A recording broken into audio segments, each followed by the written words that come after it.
आज इस रिकवरी के बावजूद एक स्पेस जहाँ पर काफ़ी हालत खस्ता है वो है ईएमएस शेयर्स, यानी कि आसान शब्दों में कहें तो वो शेयर जो इलेक्ट्रॉनिक मैन्युफैक्चरिंग करते हैं दूसरी कंपनियों के लिए। केन्स के नतीजों के बाद केन्स तो पिटाई, उसके साथ साथ पीजी इलेक्ट्रोप्लास्ट जैसी और भी कंपनियां जिन पर काफ़ी सेलिंग प्रेशर है। यतिन के पास चलते हैं समझने के लिए। Yatin, good afternoon. Good afternoon. और अनुज जी, देखिए, सबसे पहले इस पूरे सेक्टर का वैल्यूएशन हमको समझना पड़ेगा। ये कंपनीज जो है एकदम लो मार्जिन पे काम करती है, हाई टर्नओवर का टारगेट करती हैं। और आपकी स्क्रीन पे अगर आप देखें तो FY25 का जो फिलिप कैपिटल का पी रेशियो एस्टिमेट है वो आपको दिखाई पड़ेगा। कोई भी कंपनी जो है आपको एक बिलो पार वैल्यूएशन पे नहीं दिखाई पड़ेगी। इनफैक्ट अगर आप देखें, एम्बर एंटरप्राइजेस 78 के वैल्यूएशन पे, डिक्सन टेक्नोलॉजीज, केन्स हैं जो 100 सवा 100 के वैल्यूएशंस के ऊपर आपको ट्रेड करते हुए दिखाई दे रहे हैं। पीजीएल और सिरमा एसजीएस जैसे काउंटर्स में भी आपको 50 से 80 time price to earning ratio दिखाई पड़ रहे हैं। और कहीं ना कहीं अगर ग्रोथ में थोड़ा बहुत आपको कमी आती हुई नजर पड़ती है तो इन स्टॉक की जबरदस्त पिटाई होती हुई आपको दिखाई देती है। इनफैक्ट अगर आप रिटर्न ऑन कैपिटल एम्प्लॉयड भी देखेंगे तो केवल आपको डिक्सन दिखाई देगा जहां लगभग 40% के आसपास का रोसी दिखता है। लेकिन ये देखिए, केन्स टेक्नोलॉजीज का रिटर्न ऑन कैपिटल एम्प्लॉयड केवल FY25 का एस्टिमेट है 7% का, पीजीएल का, सिरमा का लगभग 10 से 20% के बीच में नंबर बैठेगा और एम्बर एंटरप्राइज का 14% का नंबर बैठेगा। तो जो रिटर्न रेशियोज हैं डिक्सन टेक्नोलॉजीज छोड़ के काफ़ी लो आपको दिखाई पड़ रहे हैं। और जो रिस्क है वो ये है कि पीएलआई स्कीम पे काफ़ी सारी कंपनी डिपेंडेंट है। तो कहीं ना कहीं अगर पीएलआई स्कीम खत्म कर दी जाए तो आगे क्या होगा। अगर आप पीसीबी बोर्ड्स की बात करें, सेमीकंडक्टर्स की बात करें, तो अमेरिका और चाइना के बीच में शायद ये ईएमएस कंपनीज फंस सकती हैं। पीसीबी पे भी काफ़ी बड़ा एक पीसीबी बोर्ड जो होते हैं, सर्किट बोर्ड्स होते हैं, यहाँ भी डिपेंडेंस काफ़ी ज़्यादा होता है। तो कहीं ना कहीं रिस्क बहुत ज़्यादा दिखाई पड़ रहे हैं और ग्लोबल ट्रेड वॉर अगर हो गया तो शायद इन कंपनी को एक दिक्कत हो सकती है, ऐसा काफ़ी सारे एक्सपर्ट्स का मानना है। आज केन्स क्यों 20% नीचे है? कंपनी ने पहले 3000 करोड़ के रेवेन्यू गाइडेंस की बात की थी FY25 में, जो इन्होंने काट के अभी 2800 करोड़ कर दी है। तो गाइडेंस कट होने पे बाजार में एक पैनिक हुआ। इसके अलावा जो हायर ऑपरेटिंग कॉस्ट हैं, केपेक्स से रिलेटेड जो कॉस्ट हैं, उससे मार्जिन्स पे और कैश फ्लो पे दबाव बनता हुआ आपको दिखाई पड़ रहा है। और कहीं ना कहीं जैसे कि मैंने पहले कहा, 126 टाइम आपको जो है पी रेशियो दिखाई पड़ रहा है FY25 का। तो वैल्यूएशंस भी कहीं ना कहीं महंगे आपको होते हुए दिखाई पड़ रहे हैं। डिक्सन टेक्नोलॉजीज में भी हमने यही देखा, मैनेजमेंट ने कहीं ना कहीं जो सेमीकंडक्टर स्पेस की फैब्रिकेशन सेगमेंट है उसमें केपेक्स की बड़ी बात की, जिसके कारण स्टॉक में एक बड़ा करेक्शन आया। जेफरीज की अंडर परफॉर्मर रेटिंग है 12,600 के टारगेट के साथ। और आपके स्क्रीन पे अब रिटर्न्स की प्लेट आएगी। पिछले एक महीने में ईएमएस कंपनी की धुलाई हो गई है, शॉर्ट सर्किट आपको होता हुआ दिखाई दिया है।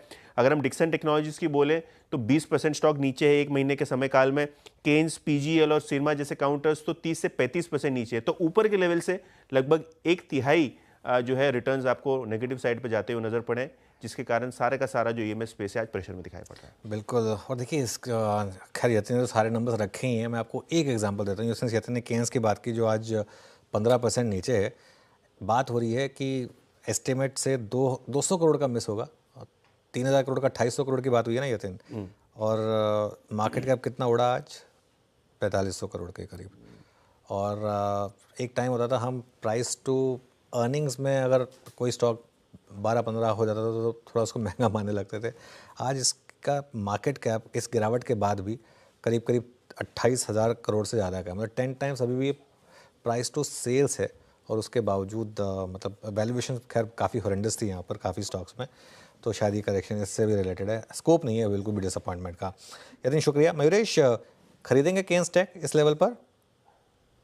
नहीं, I think I give you one more reason Anuj ji. एक रीजन ये भी है, अपार्ट फ्रॉम जो मोटा भाई ने कहा, आई थिंक इनकी जो एक बिजनेस मॉडल है ये पूरी की पूरी ओईएम पे है, यानी ओरिजिनल इक्विपमेंट मैन्युफैक्चरर्स। और ये आउटसोर्सिंग या मैन्युफैक्चरिंग का काम करते हैं, लार्जली फैब्रिकेशन, और इसलिए इनके जो मार्जिन होते हैं ये लो सिंगल डिजिट होते हैं। अभी जो री रेटिंग की अगर हम संभावना चाहते हैं या अर्निंग्स ग्रोथ जो देखना चाहते हैं, ये दो ही चीजों से आएगी। एक, आई थिंक जो ओडीएम पार्ट है जिसे हम कहते हैं ओरिजिनल डिजाइन मैन्युफैक्चरिंग, यानी जो बड़े बड़े कंपनीज हैं, सैमसंग्स ऑफ द वर्ल्ड हुए, नोकियाज ऑफ द वर्ल्ड हुए एज एन एग्जांपल, या रेफ्रिजरेशन कंपनीज हुई, एयर कंडीशन कंपनीज हुई, इनके लिए डिजाइन भी करते हैं और मैन्युफैक्चर भी करते हैं।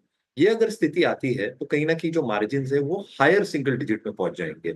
If margin probably reach this trajectory and as a percentage of the product mix improve, जो काफी लो है दिस जंक्चर, ये नॉर्मल बिजनेस मॉडल में अगर ये एग्जीक्यूट करते भी गए तो अर्निंग्स की एक क्षमता होती है। और अगर जैसे आपने देखा रेवेन्यू के जो एस्टिमेट्स कम किए हैं या जो अर्निंग्स मिस होते हैं, सस्टेनेबल पीस इतने हाई वैल्यूएशन पे होना difficult है. तो unless that business model changes to ODM as a percentage and margins improve, re-rating और एक earnings growth में जो trajectory है, जो fast improvement आप देखना चाहते हैं, वो थोड़ी मुश्किल रहेगी.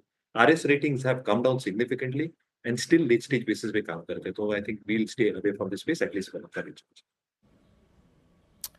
स्टे अवे, मयूरेश की राय ये है, और यतिन ने तो फिर भी बहुत शालीन शब्दों का इस्तेमाल किया.